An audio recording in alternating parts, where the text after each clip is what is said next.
Hello everyone, Sea to Summit Cycling here again, bringing you another video. If you haven't seen my last video, go check it out. I talk about buying used bikes and introduce this Kona that's sitting in front of me.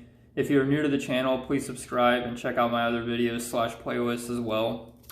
So today I'm going to give my first impressions of the bike. I've taken it on a few long rides, why I got it, as well as some things that I have and would like to change.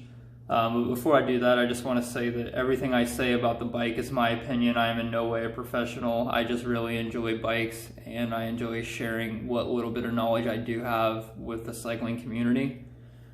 If you saw the opening of the video, the route I did will be the route that I use to feel out all bikes. It features flat riding, long uphills, long downhills, as well as technical climbs and descents.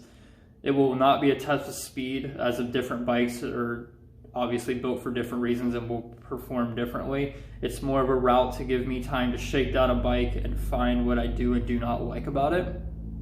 So without further ado, let's get into the first impressions of this Kona Blast. The first thing I noticed about the bike is that it is heavy. Not the old school steel heavy, but for modern aluminum standards, it's definitely got some weight to it. However, that weight kind of adds a nice comfort. If you're doing like a really nice long ride out some single track or like a bumpy fire road, that weight will definitely dampen a little bit of it, being that it's a hardtail. I really think that Kona kind of missed the mark on a couple of things, those being the pedals and the grips. I know this bike is under $1,000 and it's got some super high-end components on it that are generally found on more expensive bikes. So when you do that, corners have to be cut somewhere. And I'm not really upset, because the two things that I feel they cut corners on the most, which is the grips and the pedals, are something that's very easy to personalize to you and to kind of change out for pretty cheap. I actually have new grips on it now, and I'll go over the old components that are on it as well as the new that I have on it when I do the actual bike check itself. The biggest surprise on this bike when I got it was that it has a 100mm air fork. It's from RockShox. Again, this bike's under $1,000, and if you're familiar with budget bikes at all, most of the bikes that you find that are under that $1,000 mark have a coil shock. SR Suntour generally coil shock. So seeing that they put an air shock on this was a really nice feature to have from the factory. It also has a tapered head tube, so depending on your riding style, it can be modded if you're willing to put the money and time into it to kind of give it a little bit more travel, if that's something you're looking for. Overall, I'm pretty happy with the bike. I've done a few long rides on it, from technical descents to long fire road climbs, so I've definitely got some good time in the saddle. I feel there is a little bit of room for improvement, but again, that's more of a personal preference thing. It's not really anything major or anything wrong with the bike. Next, I kind of want to talk about why I got this bike. I got it as a backup bike and a loaner bike. So I got it as a backup bike because I used to have a second mountain bike, and it was really nice to jump on to zip around town or to do like my longer rides on. If I was just trying to get on the bike, then it wasn't really going to be too rough of a day. It would save the wear and tear on my actual trail bike that I take for riding rough trails. So that's kind of like the same reason why I got this one. It's definitely more of a high-end and more capable bike, so I will be riding it probably more often than I rode the bike I had before this, which is awesome.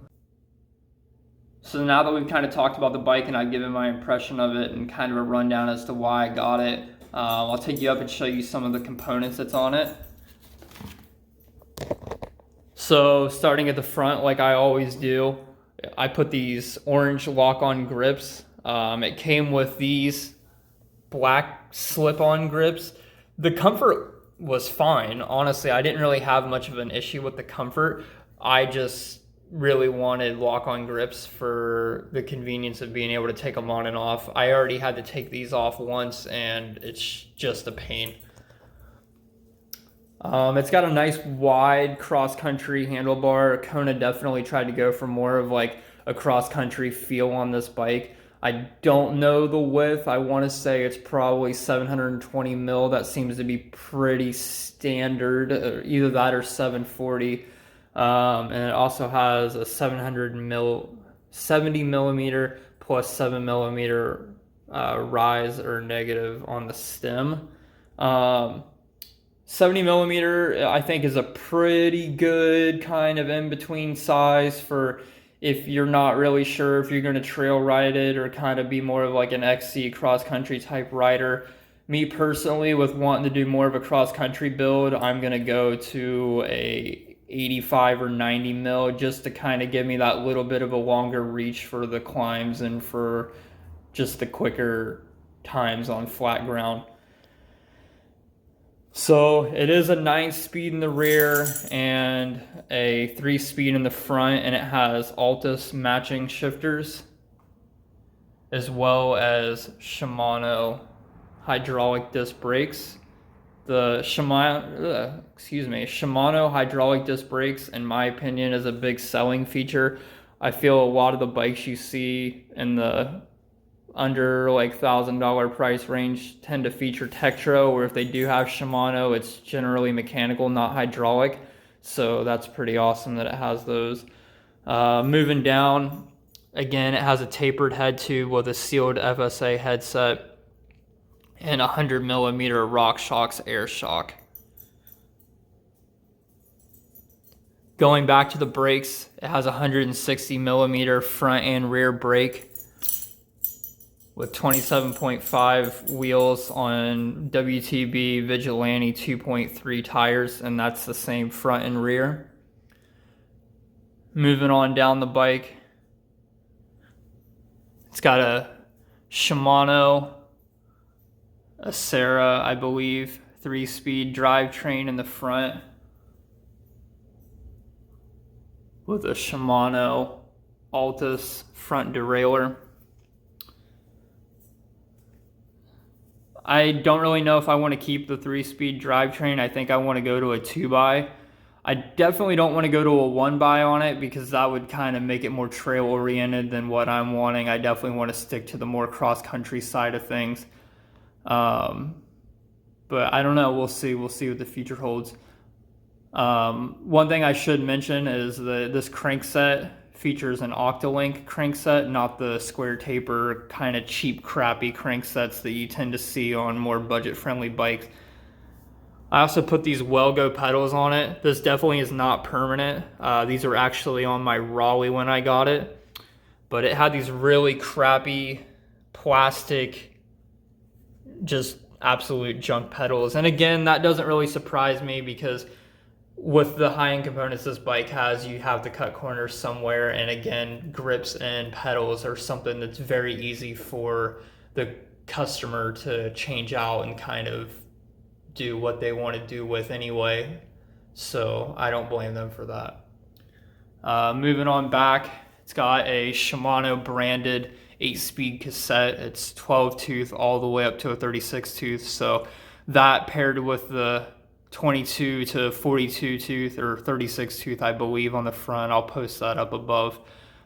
Gives you a nice wide gear range from anything from a flat sprint to a long haul, like a long uphill crawl, you name it, this thing can kind of tackle it. And if you watch the altitudes that I reached on that video at the beginning on the course that I kind of sent this thing through, I definitely was reaching some serious altitudes and some nice long climbs, so I definitely got a chance to kind of test out every gear ratio. And then it features a Shimano Dior rear mech. These Shimano Diors are pretty tried and true. They have a really good reputation. Really good longevity, really good performance for the budget that you're getting. The only thing that, the only other thing that I think they kind of missed the mark on was the seat. It's not a bad seat. It is kind of a little bit ugly, but other than like the look of it, I mean, it kind of does the job, I guess. It could be a little bit cushier. I kind of started to get some tailbone pain after probably about 45 minutes worth of riding or so. But if you're going to be doing more trail riding where you're going to be standing up a lot, I guess it wouldn't be a problem. One thing I would have liked to have seen on this bike for this price would have been internal cable routing. It looks fine. They actually did a pretty good job of hiding the cables and kind of making it blend into the frame, but that's just something that I think would have looked nice. So that's kind of my rundown on this 2018 Kona Blast. Like I said, overall, I'm pretty happy with it. Other than a stem and some pedals, there's not really a whole lot I want to change on it. Pretty happy with how it performs. I like the tires. I'm pretty happy with the whole mechanics of the bike. I really hope you enjoyed this video. Please like and subscribe for new weekly content. If this video gets 25 likes, I'm planning on doing a side-by-side comparison against my trail bike to see which bike actually performs better overall. I really look forward to doing that video. So yeah, I hope I get some good comments and a decent amount of likes on this video. Thank you for your time.